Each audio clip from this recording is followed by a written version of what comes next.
No. Long before Esther's name was known, before her courage would echo through history, there was a kingdom so vast it seemed to touch the horizon. It was the kingdom of Persia. From the warm lands of India to the distant regions of Kush, 127 provinces lived under one ruler, King Xerxes. Messengers rode on horseback across deserts and valleys carrying his laws. Governors enforced his decrees. Armies stood ready at his command. If the king spoke, it was written. If it was written, it was sealed. If it was sealed, it could not easily be undone. In the heart of this empire stood the royal city of Susa, and in Susa rose a palace of breathtaking beauty. Marble columns stretched high into the sky. Intricate carvings decorated the walls. The floors shimmered with patterns made of colored stones, white, black, red, and blue.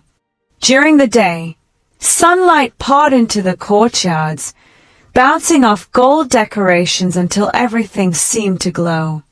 At night, lanterns flickered softly, casting warm shadows against silk curtains tied with silver cords. The palace was magnificent. It was powerful.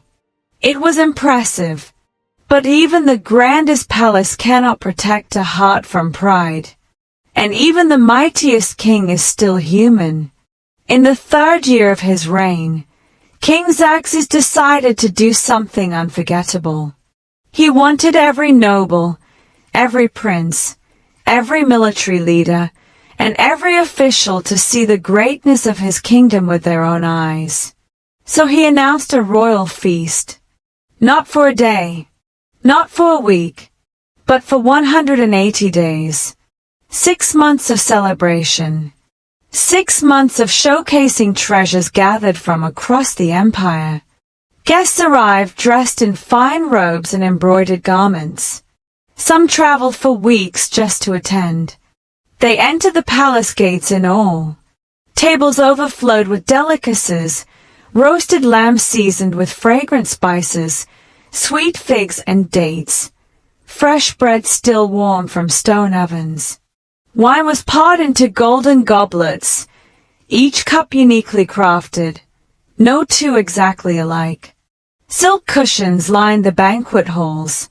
Purple and white curtains swayed gently in the breeze.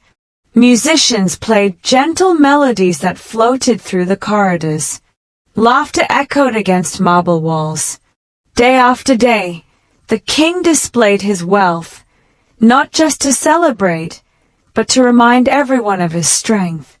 It was a festival of glory, a celebration of power, a demonstration of control.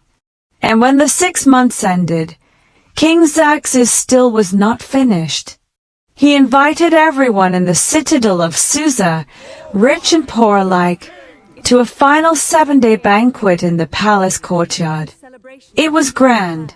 It was loud. It was unforgettable. But something unseen was quietly unfolding. While the king celebrated in the courtyard with the men of the kingdom, Queen Vashti prepared a different kind of gathering. Inside the inner chambers of the palace, she hosted a banquet for the women. Her celebration was calmer, more graceful, more refined. Soft lamps glowed along the walls. Gentle music played from stringed instruments. Conversations flowed in respectful tones. Queen Vashti was admired for her beauty. But even more than that, she was known for her dignity. She walked with calm confidence. She spoke carefully. She understood the responsibility of wearing a crown. She was not simply an ornament of the palace. She was a queen. Outside, the air was filled with loud voices and clinking goblets. Inside, there was composure and poise. 2 worlds existed within one palace. One loud with pride. One quiet with grace. And soon, those two worlds would collide. On the seventh day of the final feast, the king's heart was merry with wine.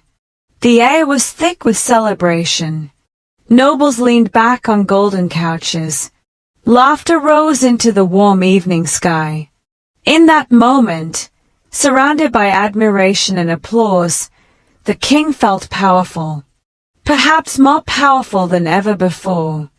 And so, he made a decision. He called for his 7 trusted attendants and gave them a command. Bring Queen Vashti before me, wearing her royal crown. He wanted to display her beauty before the nobles and princes. He wanted them to admire what he believed belonged to him. It was not a request spoken in tenderness. It was not an invitation. It was an order. And the attendants bowed and hurried through the corridors, their footsteps echoing softly against polished floors. The music outside continued, but inside the palace walls, a tension began to grow. The attendants entered Queen Vashti's chamber and delivered the king's command. Silence fell over the room. Servants lowered their eyes. The musicians paused their instruments. The message was clear. The king expected her to appear before a hall full of men who had been feasting and drinking. He wanted to display her beauty publicly. To many, this may have seemed simple. But to Vashti, it was not. She understood the weight of the moment. To refuse the king could mean losing everything: her position, her comfort, her security. In Persia, disobedience toward the king was not taken lightly. The crown on her head symbolized honor. But honor cannot exist without dignity. And in that quiet chamber, Queen Vashti made her choice. Not loudly, not angrily, not dramatically, simply and firmly. She refused. No. The attendants carried her answer back through the long marble halls. Outside, laughter still echoed. But when the king heard her response, the celebration shifted. The warmth of wine turned into the heat of anger. Because sometimes, the strongest act of courage is not fighting with weapons. It is standing firm in conviction. And in that moment, though no one yet knew it, the throne beside the king had already begun to grow empty. When the attendants delivered Queen Vashti's answer, the banquet hall slowly grew quiet. The music faltered.